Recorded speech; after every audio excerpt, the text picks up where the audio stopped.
This work is a collaboration between the Florida International University and the Stony Brook University. So our initial goal of this study is trying to explore the experience of the Chinese netizens about the censorship. And it's implemented as known as the Great Firewall in China. So for doing so, we design and conduct a survey to explore the general censorship evasion in China. However, we received no responses. So we changed our tag, basing on the observation that in the past 20 years, the Chinese gaming platform restricted the minors from accessing the online gaming. Indeed, China have over hundreds of millions of gamers, and many of them are minors. Right now, the minors in China can only play 3 hours per week. So our idea is to explore the censorship perspective through the lens of the gaming restriction. So this timeline shows all the major changes in the past decades about the gaming restriction.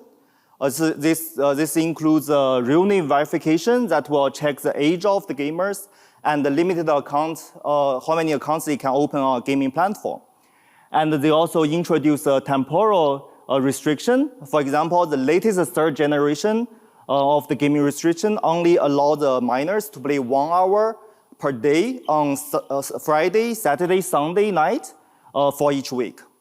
And they also restrict the in-game purchases.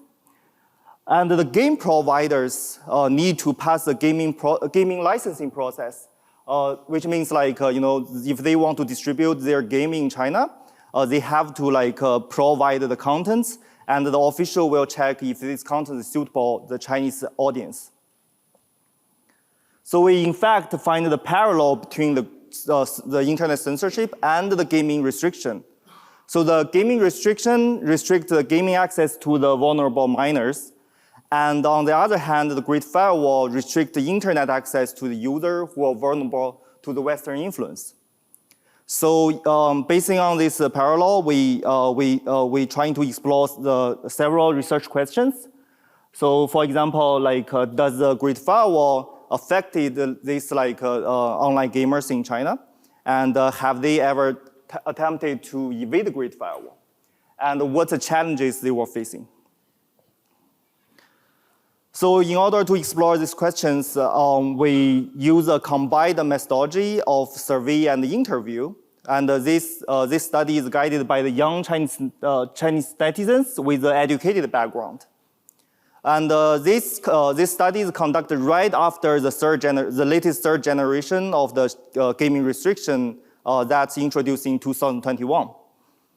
So we conduct the survey and receive over 2,000 respondents. And then we conduct 35 semi-structured interview recruited from these survey respondents. So some of the findings from survey are 37% of our respondents are used to affected by the gaming restriction and used to evade them. This also includes 33% of them are female. And 11.5% of the respondents used to play an international game, which have no restriction on it. And 77% of them used to use a Great Firewall evasion tools or game booster. So by the way, the game booster or game accelerator is considered to be a game-only VPN that's used to reduce the latency experience of the online gaming. So in addition, the interview we conduct allow us to draw this map of the techniques that used to evade the gaming restriction. In this talk, we're gonna only focus on the techniques to acquire adult accounts and also the participant experience about the Great Firewall. So the other landmark on this map will be covered in the paper.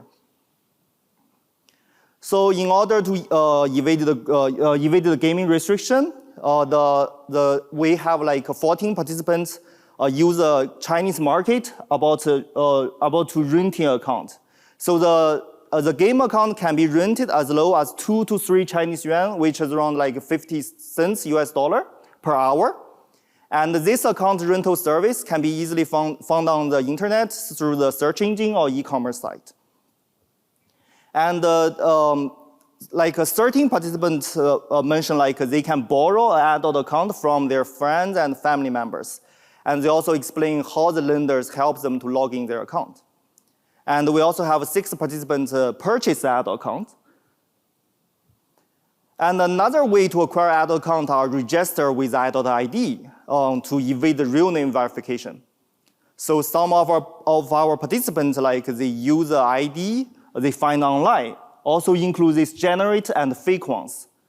However, most of the gaming platform right now in China, they are using an ID database to verify if the IDs are real. So this approach is no longer working. And the other participant mentioned like they can purchase a real ID online, and we confirm that's driving market for selling the IDs. And some of our participants also similarly use their adult family member or friend's ID to register the account.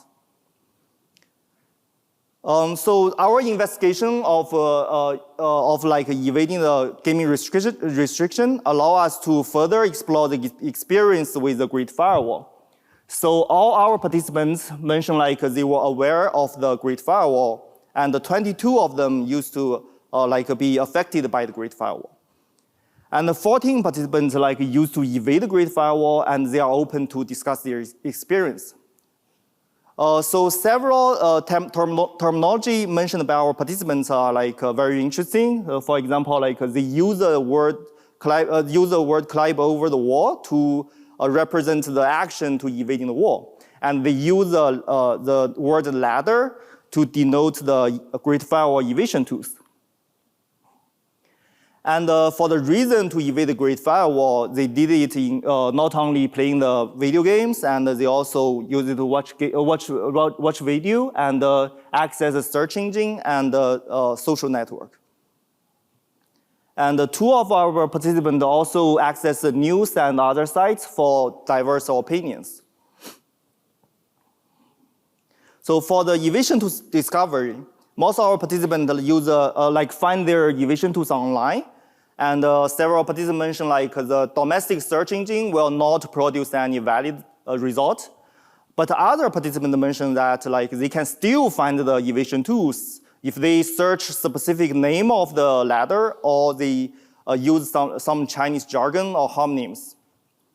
So once they firstly evade the wall, like they can start to get access to even more ladders. And most of our participants report that even the paid ones, like even the paid ladders, they are not unreliable. So someone even report that the different ladders will like tend to be filed at the same time. So the participant observed that like the ladder's unreliability is due to the arm race between the Great Firewall and the ladder providers. And several participants also had a privacy concern related to the ladder they use.